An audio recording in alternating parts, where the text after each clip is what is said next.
Baik, bismillahirrahmanirrahim. Assalamualaikum warahmatullahi wabarakatuh. Alhamdulillah alladzi bi ni'matihi tatimmus shalihat. Alhamdulillahirabbil alamin wa bihi nasta'inu ala umuri dunya waddin. Asyhadu an la ilaha illallah wa la syarika lah wa asyhadu anna Muhammadan abduhu wa rasuluhu shadiqul wa'dil amin. Fayaqulullahu ta'ala fi kitabihil karim, a'udzu billahi minasyaitonir rajim. Bismillahirrahmanirrahim. Ya ayyuhalladzina amanu taqullaha haqqa tuqatih wa la tamutunna illa wa antum muslimun. Teman-teman yang dimuliakan Allah Subhanahu wa taala, puji dan syukur kita haturkan kepada Allah Subhanahu wa taala atas segala limpahan nikmat untuk kita sampai kita berada di tempat ini dan bisa kita belajar kembali bersama Nabi kita, belajar dari sirah nabawiyah yang mana sebagai ilmu yang ini merupakan rumusan untuk kebangkitan peradaban Islam yang telah berhasil Nabi kita SAW terapkan. Sirah Nabawiyah adalah merupakan rumusan yang lahir dari kecerdasan Rasulullah, yang lahir dari kecerdasan Rasul, tentu hasil dari bimbingan Allah Subhanahu wa taala melalui wahyu-wahyu yang telah diturunkan Allah Subhanahu wa taala. Oleh karena itu bersyukur kita untuk terus melanjutkan ilmu penting dan mahal ini. Baik, kita lanjutkan teman-teman yang dimuliakan Allah. Pada pembahasan yang lalu kita sudah membahas tentang dan sampai kepada alasan yang kedua tentang bahwa orang-orang Mekah,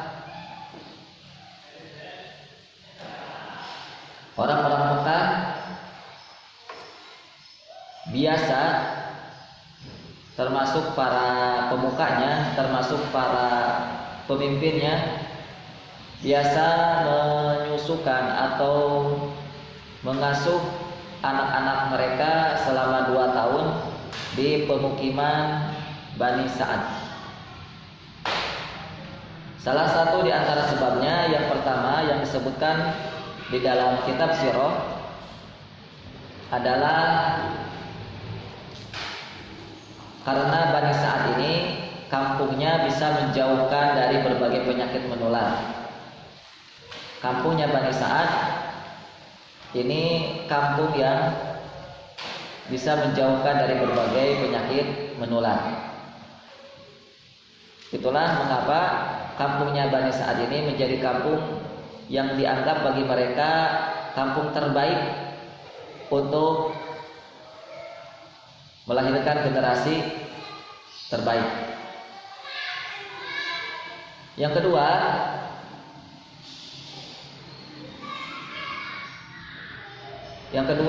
setelah anak-anak mereka jauh dari penyakit, maka berikutnya yang dimiliki oleh Bani Sa'ad, oleh perkampungan Bani Sa'ad berikutnya adalah perkampungan ini bisa menjaga agar tubuh mereka tetap sehat dan kuat. Itu yang kedua. Perkampungan mereka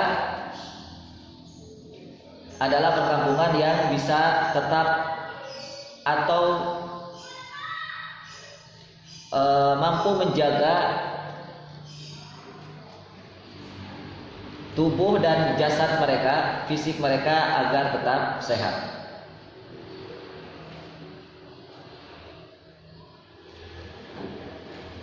Karena kita tahu bahwa walaupun tidak ada penyakit menular, walaupun tidak ada penyakit yang mewabah, maka tubuh manusia itu masih rentan dengan penyakit.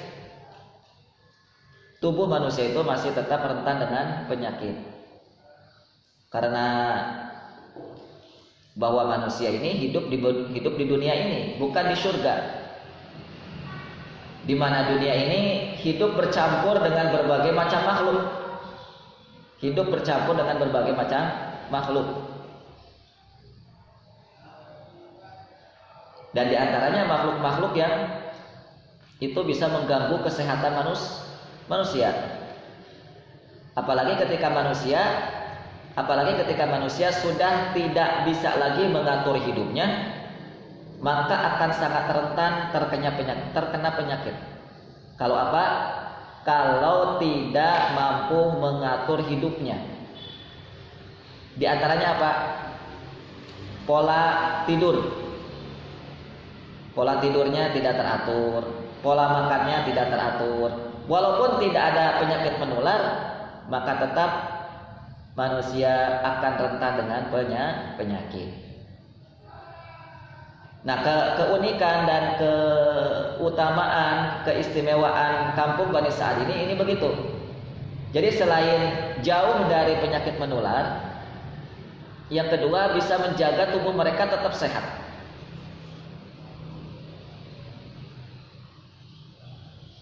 Oke, ini perlu kita garis bawahi dan perlu kita telisik lebih lanjut ya. Kita perlu mendalami lebih dalam. Teman-teman yang dimuliakan Allah Subhanahu wa taala,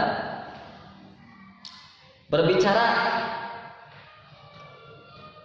tentang jauhnya dari penyakit, ya, berbicara tentang jauhnya dari penyakit dan badan tetap terjaga kesehatannya adalah merupakan hal yang sangat penting bagi muslimin. Ini perlu dicatat dengan tinta emas. Nah, gitu. Kenapa? Saking pentingnya. Sesuatu yang penting pastikan simbolnya emas. Ya. Jadi saya ulangi, bahwa berbicara tentang kesehatan, berbicara tentang jauhnya dari penyakit adalah merupakan hal atau tema yang sangat penting bagi muslimin. Apalagi bagi pemimpin, apalagi bagi seorang nabi. Sehingga Nabi kita Shallallahu Alaihi Wasallam perlu Allah Ta'ala asingkan dari tempat lahirnya selama 2 tahun. Ini diantara sebabnya kenapa kesehatan itu penting. Kenapa menjaga kesehatan itu penting.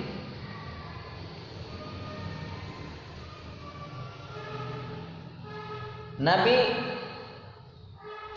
kita perlu diasingkan oleh Allah. Perlu diasingkan oleh Allah dari tempat lahirnya, yaitu Mekah, diasingkan ke Bani Sa'ad. Sebenarnya kan gini, Allah yang maha mampu, Allah yang maha menguasai segala makhluk, termasuk makhluk-makhluk menular tadi. Sebenarnya Allah Ta'ala ini bisa saja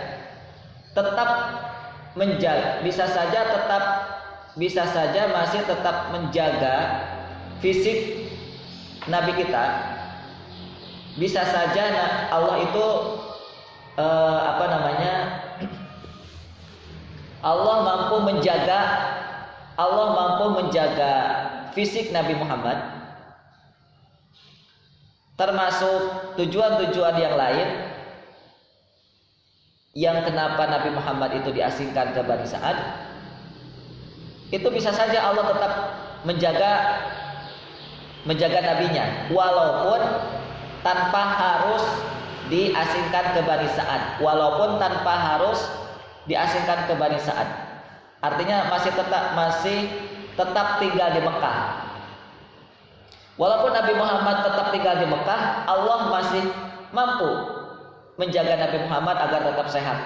Atau Nabi Muhammad bisa berkembang fisiknya, bisa berkembang lisannya, bisa berkembang hal-hal yang dibutuhkan bagi seorang pemimpin. walaupun masih tetap tinggal di Mekah. Allah bisa saja. Namun kenapa Allah harus membuat dalam tanda kutip skenario? Namun kenapa Allah harus membuat sebuah permainan dalam tanda kutip ya? Namun kenapa Allah harus membuat rencana berupa nabinya harus diasingkan selama 2 tahun ke Bani Sa'ad itu? Inilah agar umat Islam khususnya dan umumnya manusia bisa belajar dari Nabi Muhammad, bisa belajar dari nabinya tentang bagaimana caranya melahirkan orang hebat itu.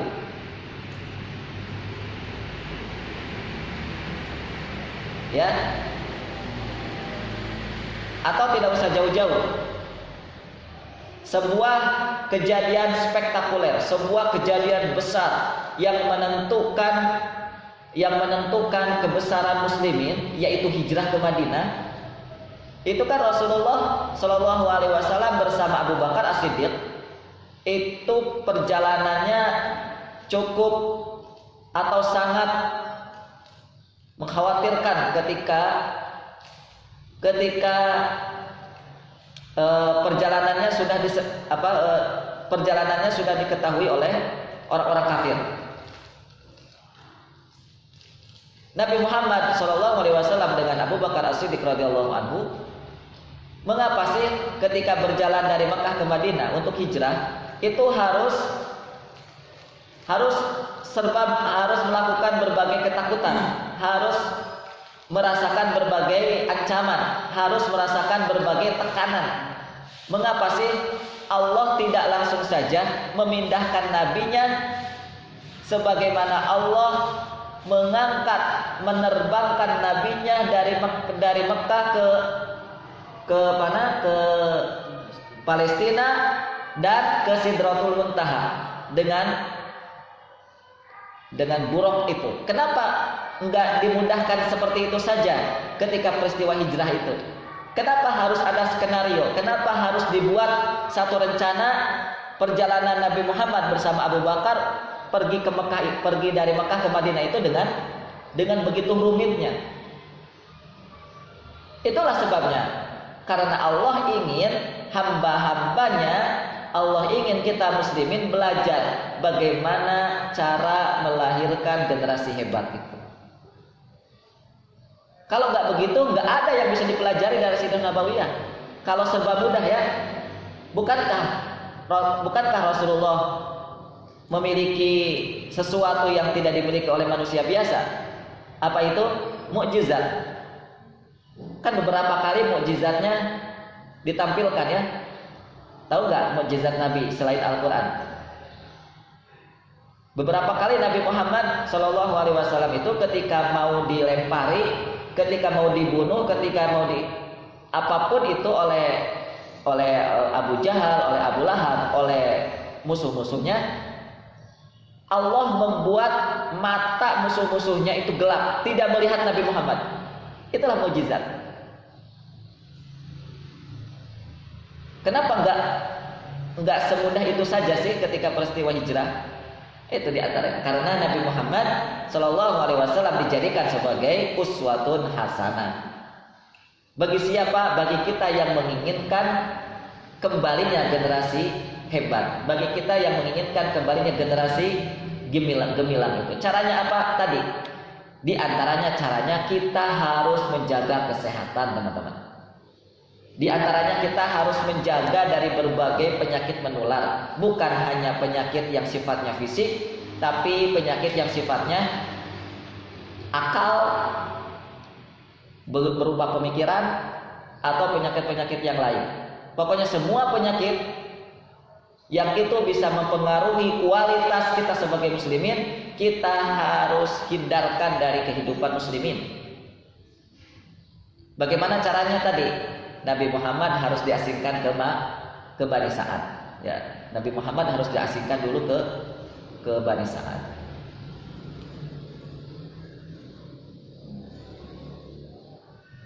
Jadi itulah teman-teman yang dimuliakan Allah.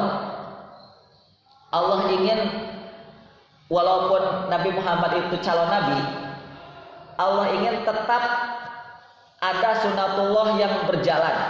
Allah ingin tetap ada sunatullah yang tetap berjalan. Karena Nabi Muhammad adalah manusia dan hidup di bumi ini, maka Allah inginkan nabinya itu terlahir menjadi manusia hebat tanpa harus dengan sarana dan prasarana yang langsung Allah buat, ya, tanpa harus dimudahkan langsung oleh Allah Subhanahu wa taala. Allah ingin orang hebat ini, yaitu Nabi Muhammad, itu terlahir dengan sunatullah yang sudah Allah tetapkan di muka bumi ini. Nih caranya. Kalau kita semua ingin menjadi orang hebat, contoh Nabi Muhammad. Contoh Nabi Muhammad.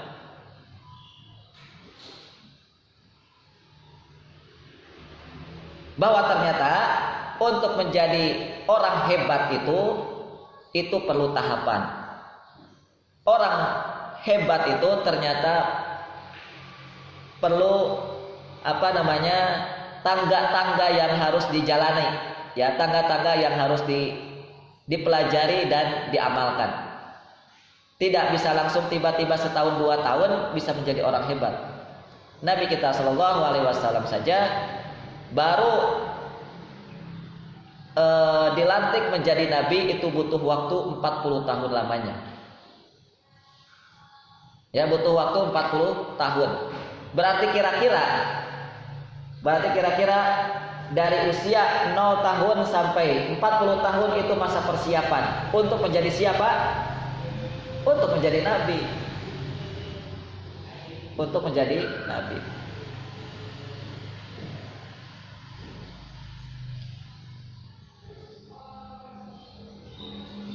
Nah, termasuk tema tentang kesehatan tadi. Tangga untuk menjadi orang hebat itu diantaranya adalah menjaga kesehatan. Untuk menjadi orang hebat, ya, tidak rentan penyakit, tidak rentan penyakit.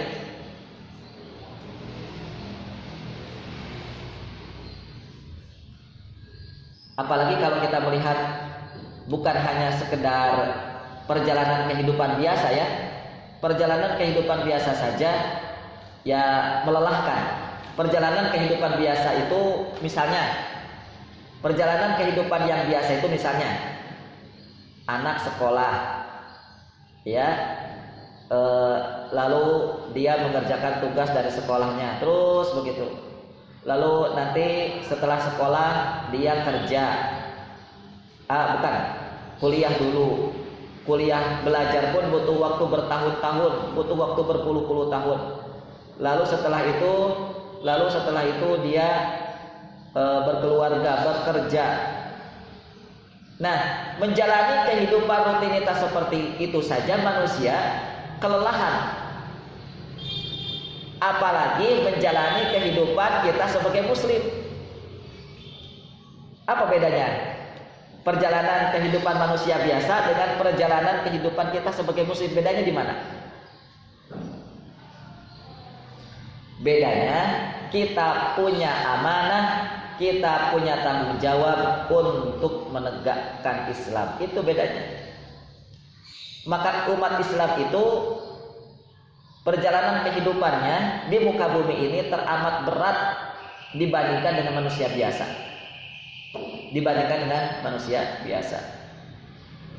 Perjalanan hidup manusia biasa saja sudah melelahkan. Betapa orang banyak sudah mengeluh, ya. Betapa banyak orang yang sudah banyak mengeluh gara-gara pekerjaan, gara-gara kuliah, gara-gara gara-gara masalah-masalah di rumah tangganya, gara-gara masalah-masalah di keluarganya. Banyak orang mengeluh. Nah, kenapa orang banyak mengeluh? Karena capek, karena lelah pikiran, lelah fisik. Itu manusia biasa. Apalagi kita manusia yang dilahirkan menjadi muslim. Tambah beban lagi di pundak kita ini, yaitu Islam. yaitu Islam. Makanya Allah Subhanahu wa taala dalam surat Ad-Duha atau Al-Insyirah, alladzi anqadha dhahrak. Surat apa ya? Al-Insyirah. Kadang ketukar saya ini kalau nebak Al-Insyirah atau Ad-Duha. Alladzi anqadha dhahrak, alladzi yang telah melepaskan dari punggungmu bebanmu. Jadi Allah itu perlu melepaskan, perlu mengangkat beban nabinya agar nabinya terasa ringan beban hidupnya. Ingat, beban nabi itu yang paling berat bukan rutinitas manusia seperti biasa, tetapi beban berat Nabi Muhammad itu adalah dakwah, adalah Islam. Betapa nabi kita ini selalu berpikir, selalu mengkhawatirkan siapa? Mengkhawatirkan umatnya. Selalu mengkhawatirkan umatnya.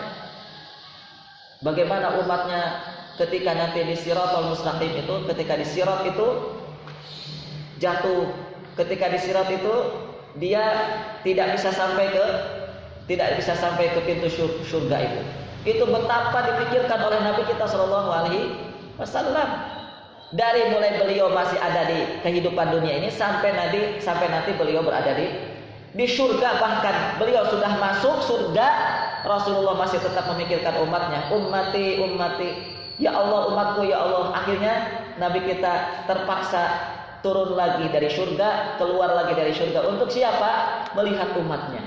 Itu yang selalu dipikirkan oleh Nabi. Itu beban berat kita, teman-teman. Beban berat kita ini paling besarnya adalah Islam.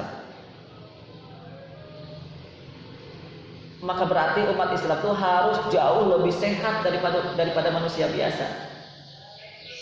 Manusia Muslim itu harus lebih kuat fisiknya, bukan hanya roh. Kalau roh sudah jelas. Tetapi fisiknya, tangan, kaki, otot, pikiran, kepala, semuanya harus jauh lebih kuat daripada manusia biasa. Umat Islam. Lihat, manusia Muslim di zaman para sahabat. Saking kokohnya fisik mereka, saking kuatnya iman mereka itu bisa mengalahkan 1 berbanding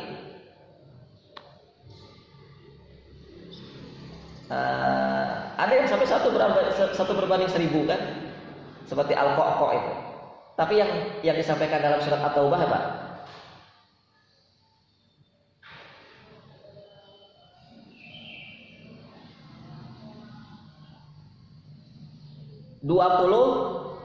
Ishrona mampu mengalahkan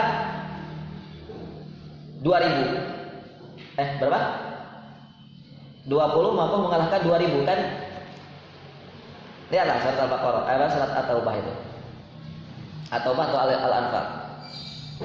Kalau 20 berbanding Alfaini 2000 itu berapa? 1 berbanding berapa?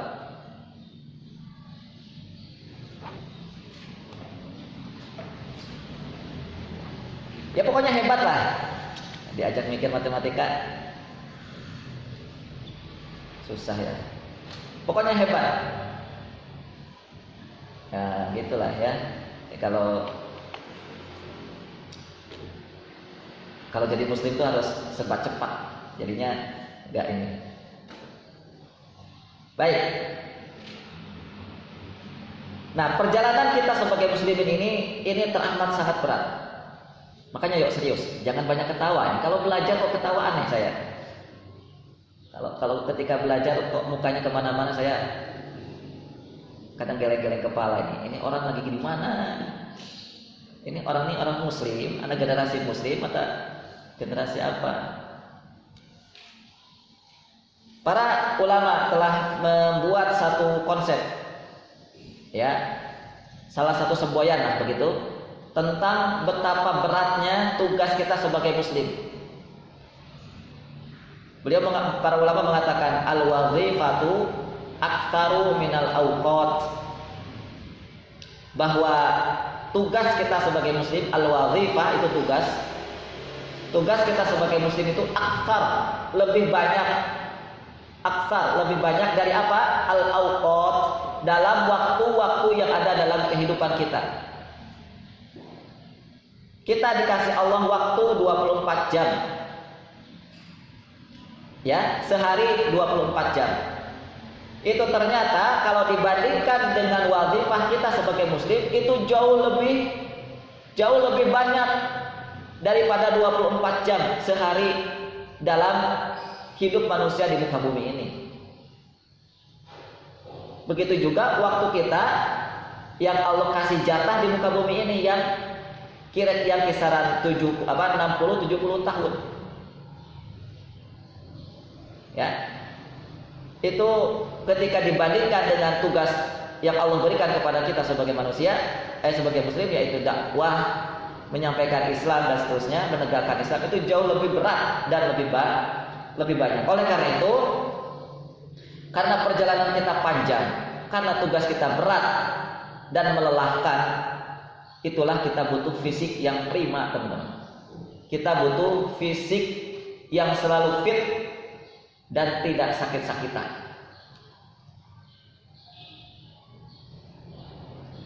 Apalagi ketika kita menyampaikan Islam, kita bertemu dengan penentang dakwah. Banyak kan ya mereka yang menentang Islam, yang mereka menghadapi kita bukan hanya dengan lisan, tapi menghadapi kita dengan fisik, menghadapi kita dengan bela diri, menghadapi kita bahkan dengan senjata tajam. Maka kalau muslimin lemah, kalau muslimin tidak bisa bela diri, muslimin tidak bisa olah fisik, gimana Islam bisa disebar di muka bumi ini? Gimana Islam ini bisa tersebar di muka bumi ini? Kenapa musliminnya lemah? Jangankan main pedang, jangankan main pistol, hidupnya aja sakit-sakitan. Itu kan? Iya. Lihatlah yang menentang dakwah Nabi kita. Lihatlah yang menentang dakwah para sahabat kita. Lihat. Yang menentang dakwah Nabi kita ini siapa? Yang menentang dakwah para sahabat itu siapa? Banyak apa sedikit? Nah, ketika kita sudah tahu, maka lihat kok bisa Islam bisa mudah tersebar, bahkan menjadi negara adidaya, padahal banyak penentang muslimin. Apa sebabnya? Karena musliminnya kuat. Ada Abu Bakar, ada Umar, ada Uthman, ada Ali, ada Jubair atau Zubair, Jabir ya ini, ada Jabir, ada Zubair, radhiyallahu anhum ajma'in, yang mereka Allah kasih bukan hanya kekuatan fisik, bukan hanya kekuatan kecerdasan, tetapi kekuatan mal, kekuatan harta. Sehingga semua kekuatan potensi itu mereka semua wakafkan, mereka semua belanjakan li'ila'i kalimatillah.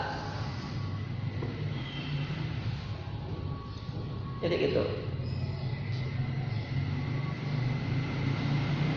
Baik, saya hanya coba mentadaburi ya, wallahu alam, mentadaburi gini. Mungkin dengan Allah utus virus corona ini, salah satu pelajarannya kan kita sah-sah saja ya untuk apalagi muslimin. Tidak mungkin Allah berikan kepada muslimin sesuatu yang tidak baik. Pasti apapun yang Allah berikan kepada muslimin pasti baik. Pasti baik. Tuh, kalau corona gimana Ustaz? Iya. Makanya kita lihat, kita pelajari kenapa kok corona ini,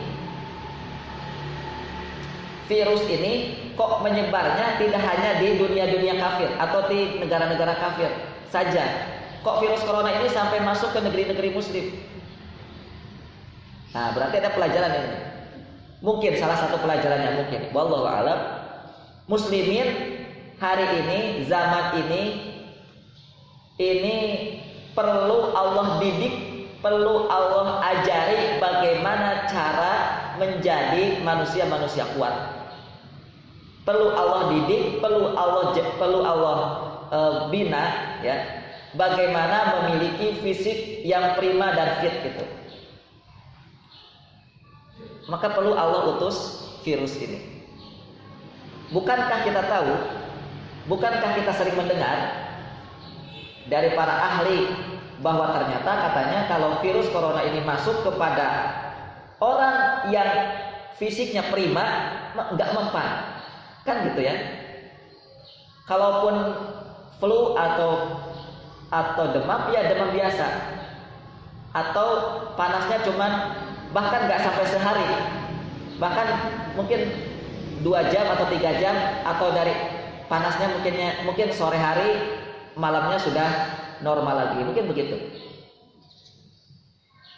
Tapi lihat, kalau virus ini masuk ke orang-orang yang tubuhnya lemah, kan tidak jarang yang sakitnya sampai berhari-hari, bahkan ada yang sampai meninggal. Ini sebabnya kenapa, ini mungkin pelajarannya di sini. Pelajarannya kenapa Allah turunkan virus corona ini sedang Allah didik muslimin. Wahai muslimin, kalian harus memiliki fisik yang kuat. Apalagi kalau antum melihat, ya, antum melihat bagaimana kondisi bumi saat ini, benar-benar rusak. Ya, dari mulai saya nih sering menyampaikan ini kepada anak-anak saya, supaya mereka di zaman mereka nanti ketika mereka sudah dewasa, ya, mereka akan paham. Ya. Dari mulai makanan, antum masuk ke mall-mall, antum masuklah ke Alfamart, antum masuklah ke Indomart, atau masuklah ke toko-toko makanan, kira-kira berapa persen makanan-makanan yang dijamin kesehatannya? Bahwa ketika antum makan ini dijamin sehat, berapa persen? Kalau mungkin halal, insya Allah masih banyak makanan halal. Tapi kalau berbicara tentang kesehatan, kira-kira, mohon maaf, kalau makan mendoan digoreng pakai minyak seperti yang kita saksikan di mana-mana itu, karena utamanya di sini kan, di Purwokerto ini, itu kalau terus-menerus makan mendoan sehat apa enggak? Antum kalau cek lagi bagaimana kondisi kedelai yang itu menjadi bahan baku tempe yang kita konsumsi, itu kedelainya seperti apa? Banyak orang yang mengatakan wallahu alam, ini katanya sudah ada obatnya di situ. Termasuk buah-buahan yang kita makan, atau bahkan padi yang itu menjadi bahan pokok kita.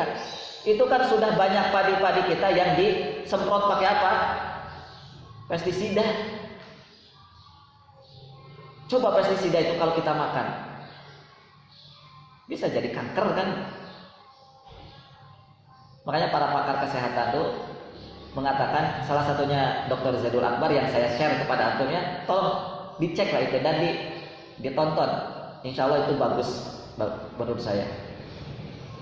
Itu kalau kondisi makan kita seperti ini, kita biasakan dan kita tidak berhenti, maka pasti nanti di 10-20 tahun ke depan Indonesia akan banyak lagi ketemu dengan jenis-jenis penyakit yang tidak ada hari ini. Jenis-jenis penyakit yang akan keluar, yang mewabah lagi di masyarakat Indonesia. Kalau jenis-jenis makanan yang hari ini kita tidak stop. Ya. Belum lagi kita ketemu dengan hal-hal yang tadi, ya, keseharian. Lalu oksigen di kota dengan oksigen di gunung sama apa beda? Nah, kenapa bedanya?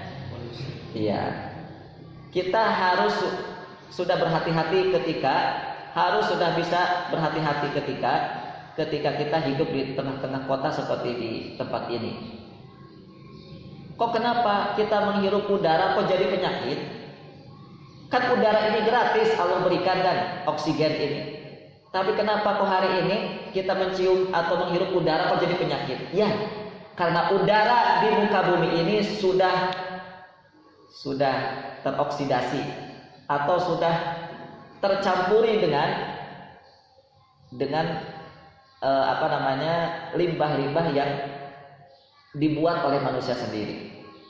Bukankah ketika antum melihat ketika berjejer perusahaan-perusahaan ya di kota-kota itu, bahkan tidak jarang sekarang sudah masuk ke kampung-kampung kan perusahaan-perusahaan atau pabrik-pabrik lah lebih tepatnya. Pabrik-pabrik itu mengeluarkan apa kalau dari pabrik? Asap itu. Asap atau limbah yang keluar melalui asap itu lalu terbang ke atas, nanti tercampuri oksigen yang ada di atas dan kita hirup itu.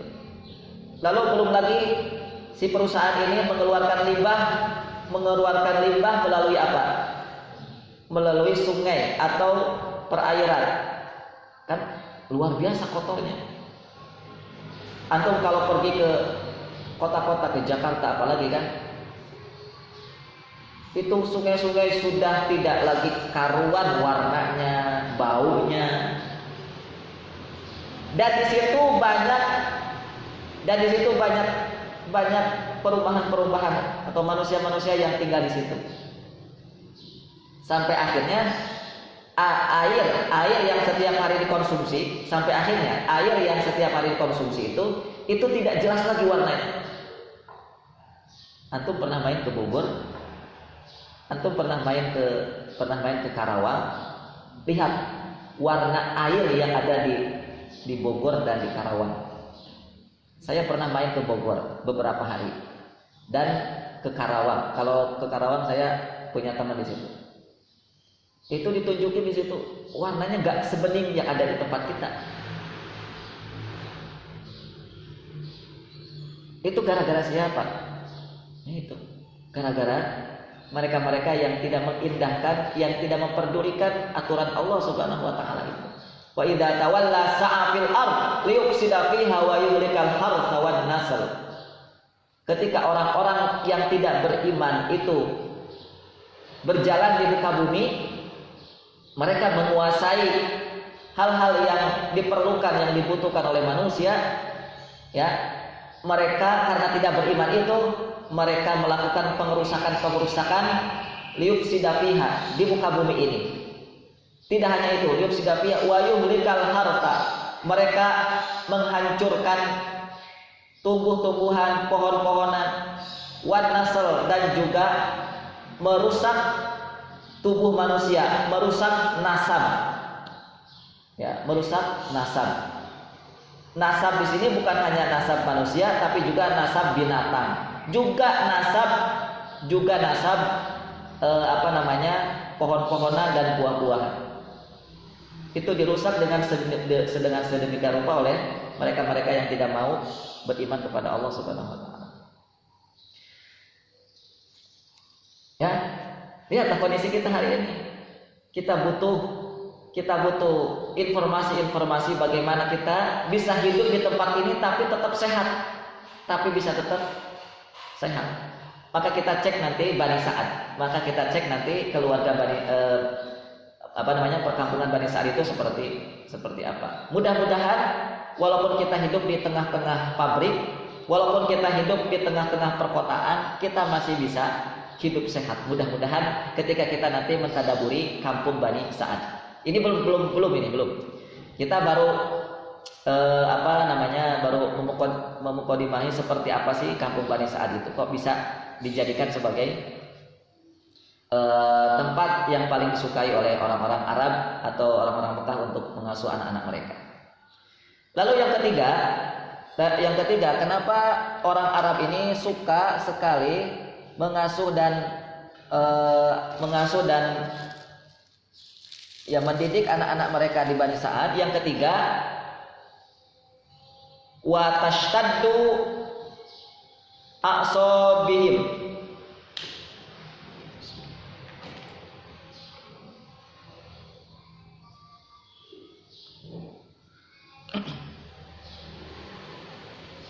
Wa tashtaddu a'sabihim. Kenapa mereka mendidik anak-anak mereka dan mengasuhkan anak-anak mereka di Bani Sa'ad? Karena Bani Sa'ad itu adalah kampung yang bisa membuat otot-otot mereka menjadi kekar. Nah, otot-otot mereka menjadi kekar. Otot-ototnya manusia atau anak-anak mereka itu menjadi kokoh dan kekar. Kalau sudah sehat, maka berikutnya yang dibutuhkan adalah tampilan fisik. Nah, kalau sudah sehat, maka yang dibutuhkan adalah tampilan fisik. Kan antum bisa mengenal ya, bisa mengenal bagaimana tampilan fisik yang kokoh gitu, yang kuat. Bukan seperti saya, trempeng. Tapi gimana coba lihat orang-orang yang berotot gitu. Nah, pingnya tuh begitu. Manusia-manusia yang Allah berikan amanah besar itu otot-ototnya pingin Allah kuatkan, Allah kekarkan. Nah, jadi gitu keunikan kampung Bani Sa'ad. Jadi tidak hanya menjadi kampung sehat, kampung yang jauh dari penyakit, namun kampung Bani Sa'ad ini menjadi kampung yang tempat penggemblengan fisik Nabi, tempat penggemblengan fisik Nabi kita, sehingga beliau memiliki fisik yang kuat.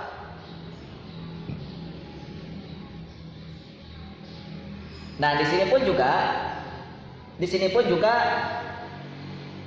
ikut andil atau menjadi sebab kenapa fisik Nabi itu bukan semata-mata memang beliau Nabi, ya, bukan semata-mata beliau Nabi. Allah atur sedemikian rupa sehingga Nabi Muhammad itu fisiknya, kekuatannya melebihi manusia biasa. Kekuatannya melebihi manusia biasa. Contohnya ketika Nabi Muhammad memakan daging kambing yang ada yang ada racunnya, itu kan kalau sahabat ada yang meninggal, tapi Nabi Muhammad tidak. Karena sebabnya yaitu hasil dari didikan Nabi Muhammad ketika di Bani Sa'ad. Ketika hasil didikan Nabi Muhammad di Bani Sa'ad, Nabi Muhammad kekar, tubuhnya luar biasa kuat. Itu kalau Nabi Muhammad mukul bisa langsung meninggal yang dipukul.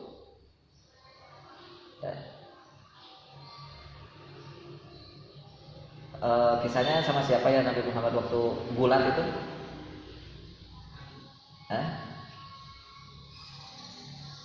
Sama siapa? Gulat Nabi Muhammad. Itu kalau Nabi Muhammad manah, tahu nggak kisahnya? Nabi Muhammad itu ketika manah, itu melesatlah itu panah, melesat. Ini sahabat-sahabat yang ada di samping kanan kiri itu mereka terjengkang itu apa? Terpental. Di situ ada Ali bin Abi Thalib, di situ ada sahabat-sahabat tuh. Ketika Nabi Muhammad memanah, gitu, itu para sahabat yang ada di belakangnya terjatuh gitu, terpental. Ya, saking kuatnya fisik Nabi Muhammad itu kan.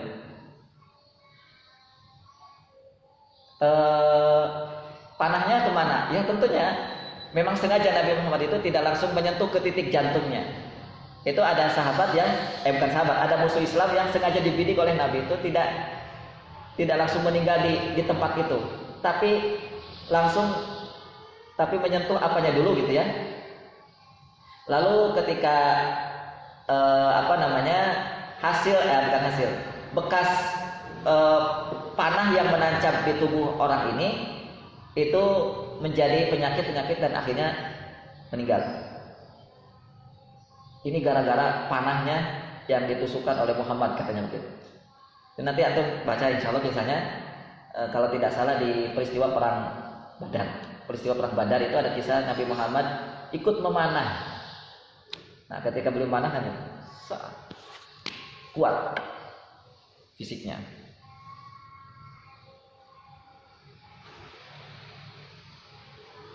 Baik.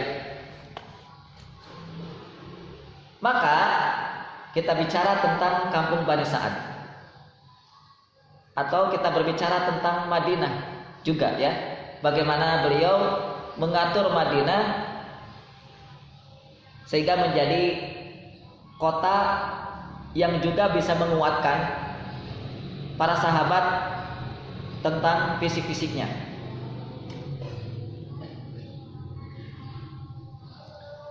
Nabi Muhammad SAW untuk membentuk fisik yang kuat dan kekar ini,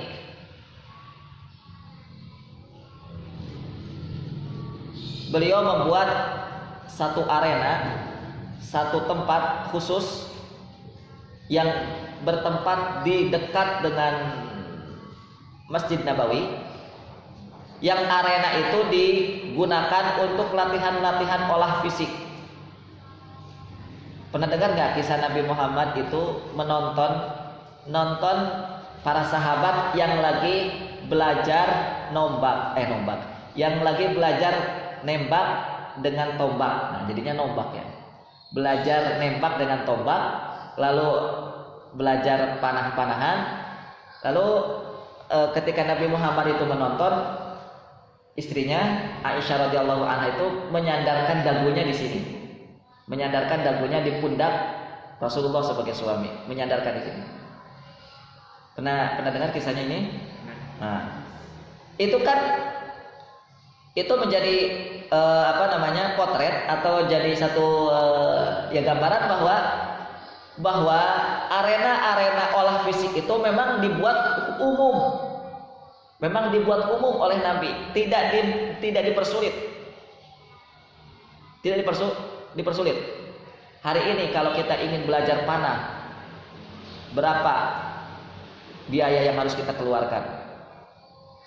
Hari ini kan olahraga termahal itu panahan kan ya? Iya nggak? Olahraga yang sangat mahal itu salah satunya adalah memanah. Hari ini kalau kita mau ikut olahraga belajar berkuda, berapa juta yang harus kita keluarkan? Gitu. Padahal dulu di zaman Nabi arena-arena semacam itu semuanya digratiskan dan dibuat mudah untuk muslimin, agar apa? Muslimin ketika dibutuhkan untuk berperang mereka siap, dibutuhkan untuk berdakwah dan diutus ke negeri manapun mereka siap dengan fisik yang kokoh dan kuat itu. Nah, itu berbicara ketika kita mengenal tentang kondisi Bani Sa'ad dan kondisi dari kota Nabi, yaitu Madinah Al-Munawwarah. Nah, maka kalau kita ingin membentuk fisik yang kuat, kalau kita ingin membentuk fisik yang kekar, maka yang pertama, saya simpulkan, yang pertama, kampung itu harus dibuat pola agar menjadi tempat yang bisa mengolah ragakan fisik. Ya, antum harus buat satu kampung, satu tempat yang kampung itu bisa mengolah ragakan fisik.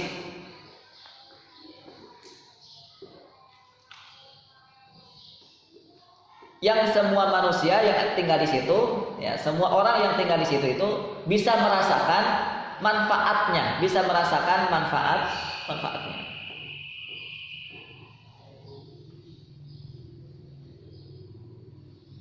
Itu yang pertama. Maka salah satunya yang sudah dibikin misalnya oleh pemerintah Kabupaten Purwokerto ya. Di sini ada namanya apa tuh? Yang gratis orang bisa masuk, tapi juga bayar nantinya. Bisa gratis itu cuma pagi-pagi doang. Sampai jam 7 apa sampai jam 8 ya? Balik Kemambang kan, tahu? Pernah ke sana enggak, teman-teman? Nah, balik Kemambang belum? Nanti kalau pagi-pagi ya, besok lah kalau libur, antum ke sana, balik Kemambang. Saya kalau sama keluarga ke sana, dari sini habis dulu sih waktu sebelum corona. Itu enak tuh. Jadi arenanya atau tempatnya itu ada nanjaknya, ada turunnya. Itu enak untuk lari gitu. Orang-orang Cina datang ke situ. Orang-orang Cina yang tinggal di Purwokerto tinggal. Memang kita ini gitu ya, kalah dengan orang Cina. Kenapa mereka sehat-sehat sampai tua? Ya kayak gitu. Kebiasaannya mereka suka olahraga pagi. Dan itu gratis, tapi sampai jam 7. Dari jam 7 ke atas itu bayar berapa gitu, saya lupa. Hah? 2.000? 5.000? Untuk dewasa. Oh, kalau anak-anak SD gimana tuh?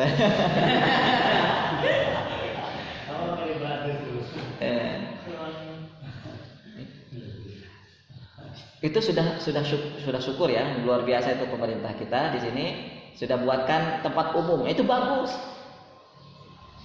Tapi lebih bagus lagi digratiskan. Caranya gimana? Antum semuanya apa namanya? Patungan ya. Dapat misalnya berapa puluh miliar. Nih sama pemerintah di sini, Pak Bupati, kami dari Baitul Arqam mau membeli tempat yang ada di Baikambal ini, dan insya Allah kami akan wakafkan untuk muslimin di sini. Gitu. Itulah cara Utsman bin Affan kan. Cara Utsman bin Affan menggratiskan sumur atau bi'rul ma'unah itu. Yang sebelumnya dijadikan barang jualannya Yahudi, dan itu adalah tambang emasnya Yahudi. Yahudi bisa kaya raya dari mana? Ya salah satunya dari bi'rul ma'unah itu. Muslimin orang dari masyarakat Ansor itu, mereka butuh air, susah mau kemana-mana kecuali ke sumur itu. Dan mereka ketika membutuhkan air, mereka harus bayar ke Yahudi. Tapi setelah Utsman bin Affan datang bersama Rasulullah dan para sahabat ke Madinah, maka Utsman bin Affan diminta oleh Rasulullah untuk membeli sumur tadi. Untuk membeli sumur. Nah, kalau antum ingin seperti Utsman bin Affan, dan saya doakan mudah-mudahan antum menjadi orang kaya raya. Amin. Antum harus buat strategi seperti ini ya. Antum cari di sini tempat-tempat strategis yang di situ bisa dibuatkan tempat olahraga ya, tempat mengolah fisik, atau di situ ada tempat strategis untuk membuat sumur atau penyimpanan air minum yang nanti bisa digratiskan untuk masyarakat. Nah, nanti antum beli itu dan wakafkan. Beli wakafkan. Ya sama seperti masjid. Seperti Baitul Arqam ini, ma'had kita ini. Dibeli diwakafkan. Itulah makanya muslimin itu negaranya kuat.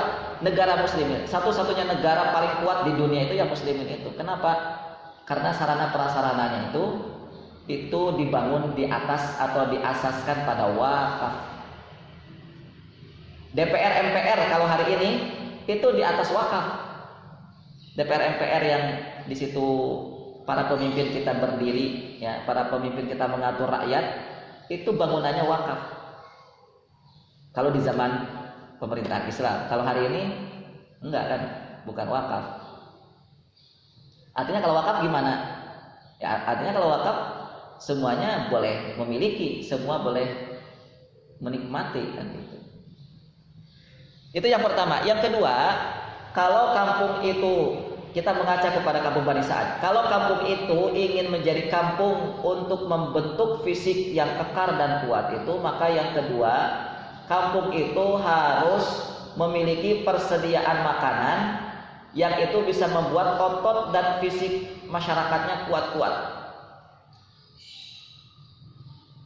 Ya, harus memfasilitasi dengan makanan atau minuman yang itu bisa membuat masyarakatnya memiliki otot-otot yang kuat atau fisik yang kuat.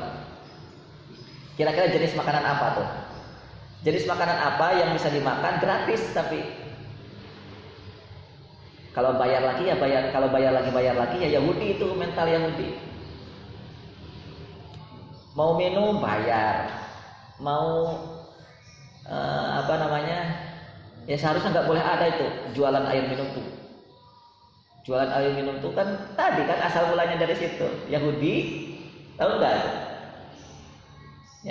Antum kalau mau bisnis jangan bisnis ayam minum, ikut-ikutan Yahudi.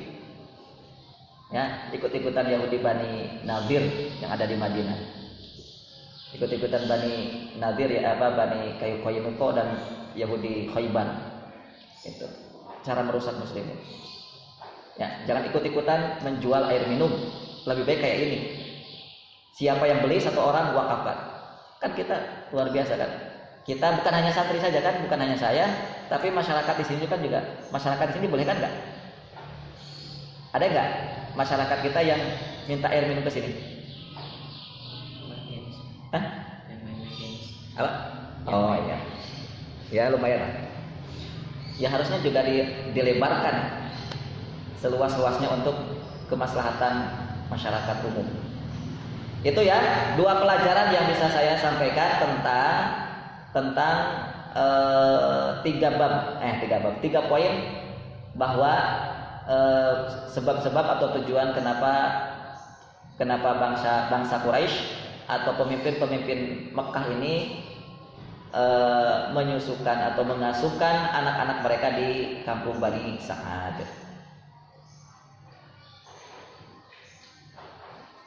Berikutnya, tema baru. Ketika Halimah keluar dari negerinya menuju Mekah, nah ini baru Halimahnya datang. Halimah As-Sa'diyah radhiyallahu anha ini baru datang ke Mekah atau baru berangkat. Nah, kalau tadi kan baru mukadimah nih. Sekarang baru berangkat. Ketika Halimah As-Sa'diyah tentu dengan rombongan, semua rombongan masyarakat Bani Sa'ad datang ke Mekah, itu posisinya persis terjadi pada sanah Syahba namanya. Sanah Syahba itu artinya tahun-tahun kekeringan yang menimbulkan banyak kelaparan. Dan itu menjadi tahun di mana Nabi kita berada di posisi bayi dan bayi dan masa kecilnya. Masa kecil Nabi itu berada di tahun-tahun kekeringan. Ahli sirah mengistilahkannya dengan sanah Syahba, tahun-tahun kekeringan yang menimbulkan banyak kelaparan.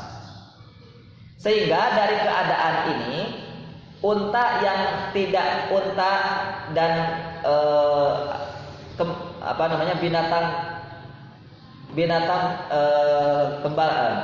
binatang yang digembalakan itu tidak bisa lagi membuat susunya walaupun setetes.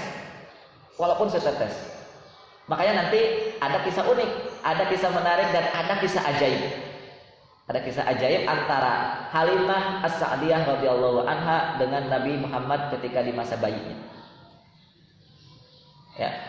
Jadi saking keringnya itu unta-unta dan kambing tidak bisa mengeluarkan air susunya walaupun setetes.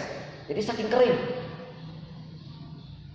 Manana mulailina, kami sepanjang malam tidak bisa tidur. Ini kisah yang disampaikan oleh Halimah As-Sa'diyah. Lantaran apa? Min bukai sobina minal ju'. Itu lantaran disebabkan karena anak-anak kami kelaparan tiap malam. Apalagi ketika berangkat dari Mekah dari Bani Sa'ad ke Mekah.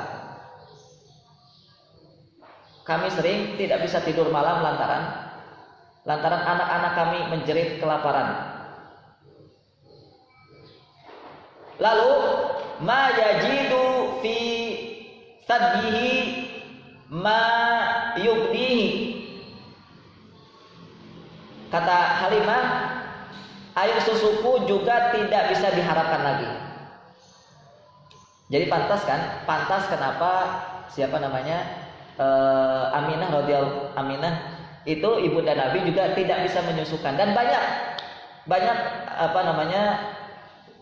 yang sudah diuji cobakan untuk menyusukan Rasulullah ketika masih kecil itu tidak bisa mengeluarkan air susunya. Dan salah satunya juga Halimah As-Sa'diyah ini.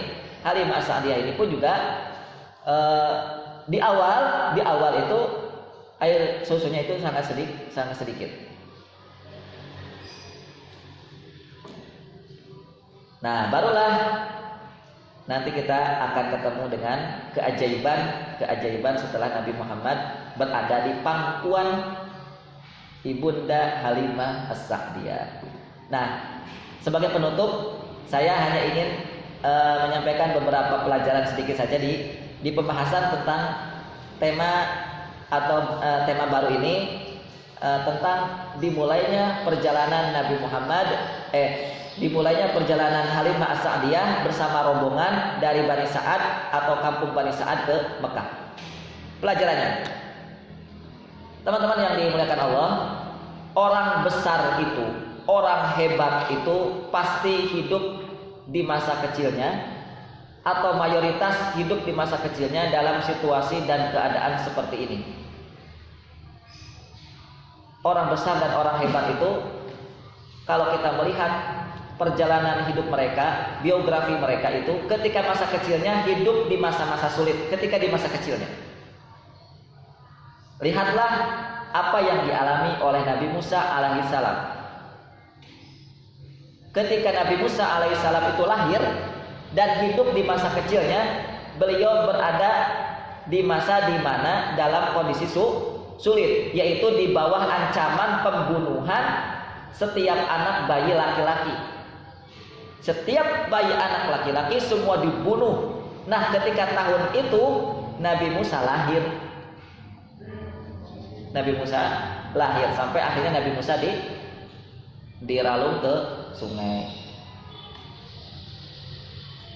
Maka teman-teman, kalau ada anak yang lahir dalam kondisi COVID ini, ada harapan mereka di kemudian hari menjadi orang besar. Karena kita tahu kondisi COVID hari ini seperti apa kan? Tahun-tahun 2000 ini dan 2021 ini kan tahunnya COVID, di mana manusia banyak yang sakit, bahkan sudah banyak yang meninggal dunia. Maka kalau ada anak yang lahir di kondisi sulit seperti ini, kalau dia diteruskan perjalanan hidupnya dengan mentahapi bagaimana proses kehidupan Nabi Muhammad, itu pasti akan menjadi orang besar. Alasannya kenapa? Alasannya kenapa kira-kira? Kenapa bayi yang lahir itu lebih memungkinkan menjadi orang besar, lebih memungkinkan menjadi orang besar, orang hebat di kemudian hari ketika dia lahir dalam kondisi sulit? Kira-kira alasannya kenapa? Ada yang paham?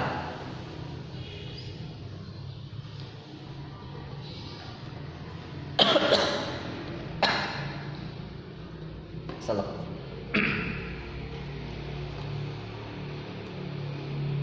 Kemungkinan besar bayi yang lahir dalam kondisi sulit, baik itu keluarga, masyarakat, bahkan negara dalam kondisi sulit, ada bayi yang lahir itu kemungkinan menjadi orang besar di masa depannya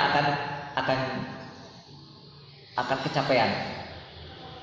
Kira-kira alasannya kenapa?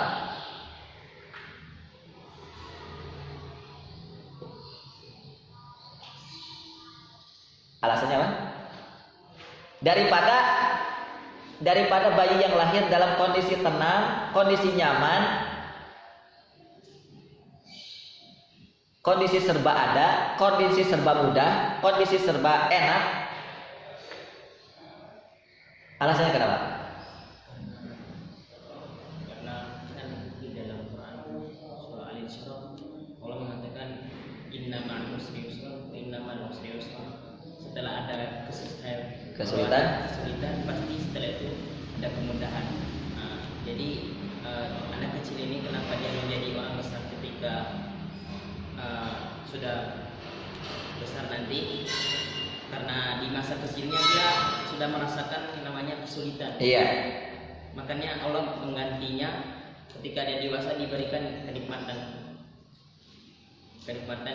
berupa dititipkan menjadi orang yang besar. Begitu?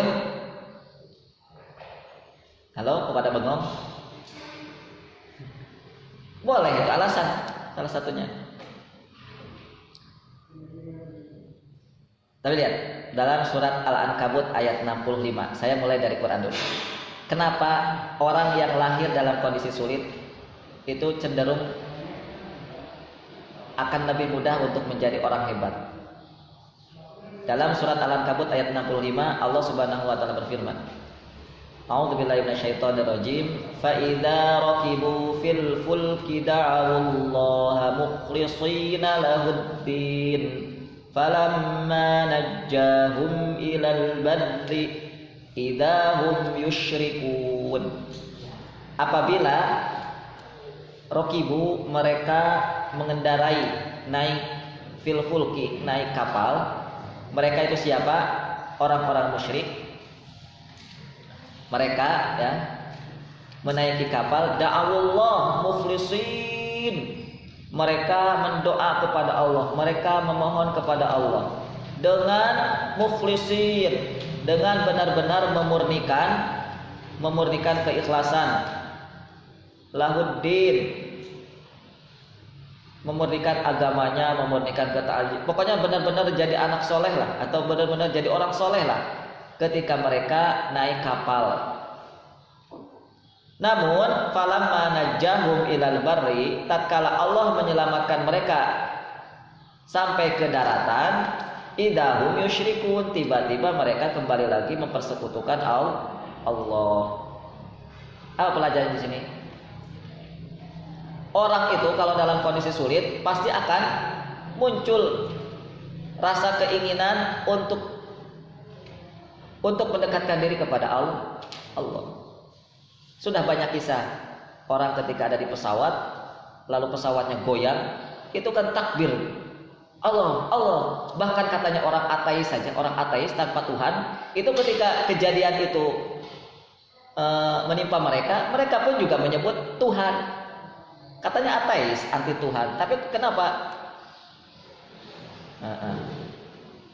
Lihatlah ketika tsunami Aceh pun juga sama. Masyarakat bertakbir semuanya, Allahu Akbar, Allahu Akbar. Hampir semua di seantero Aceh itu masyarakat ramai-ramai bertakbir. Tapi ketika mereka selamatkan dari ancaman tsunami, ketika mereka Allah selamatkan dari ancaman bencana, ketika mereka Allah selamatkan dari pesawat. Kalau hari ini kan pesawat yang sangat mengganggu manusia ketika melakukan safar kan. Hampir jarang kapal-kapal zaman ini tuh yang mengalami apa tuh? Mengalami tenggelam. Jarang kan ya? Yang paling sering itu pesawat. Nah, ketika pesawat itu terbang, lihatlah kondisi muslimin atau kondisi orang yang tidak beriman itu bagaimana kondisinya? Kalau orang-orang yang benar-benar sudah taat ketika di daratnya, itu mulai dari masuk ke pesawat saja sudah takbir, sudah melafazkan keagungan Allah Subhanahu wa taala. Ini yang menjadi sebabnya kenapa kok orang-orang hebat itu lahir di masa-masa sulit. Karena di masa sulitlah mereka akan jauh lebih dekat dengan Allah. Karena di masa sulitlah mereka akan lebih kenal dengan Allah. Karena di masa sulitlah mereka akan jauh lebih bisa khusyuk ketika beribadah kepada Allah Subhanahu wa taala, ketika berada di sebaliknya ketika mereka berada di masa tenang. Hidup tenang, hidup nyaman, serba ada makanan, tidak ada penyakit. Biasanya orang dilalaikan, biasanya orang terlalaikan dari apa? Dari ibadah. Orang lalai dari Allah, orang lalai dari sholat. Tapi coba hidup miskin, coba hidup dengan penyakit, coba hidup dengan rasa sakit. Pasti kan yang ada adalah tambah khusyuk sholatnya, tambah khusyuk ibadahnya. Makanya kalau ingin Allah selamatkan, Jangan nunggu Covid dulu. Kalau ingin Allah selamatkan kita ini dari berbagai bencana, setiap hari kita harus bermunajat kepada Allah, setiap hari kita harus sholat dengan khusyuk kepada Allah Subhanahu wa taala. Jadi khusyuknya sholat, khusyuknya ibadah, khusyuknya berdoa itu jangan karena hanya Covid, jangan hanya karena bencana dan sebagainya. Wallahu ta'ala bishawab. Ini yang dapat saya sampaikan. Insyaallah kita lanjutkan pekan depan. Wallahu ta'ala alam bishawab. Silakan untuk berikutnya majelis tasbih.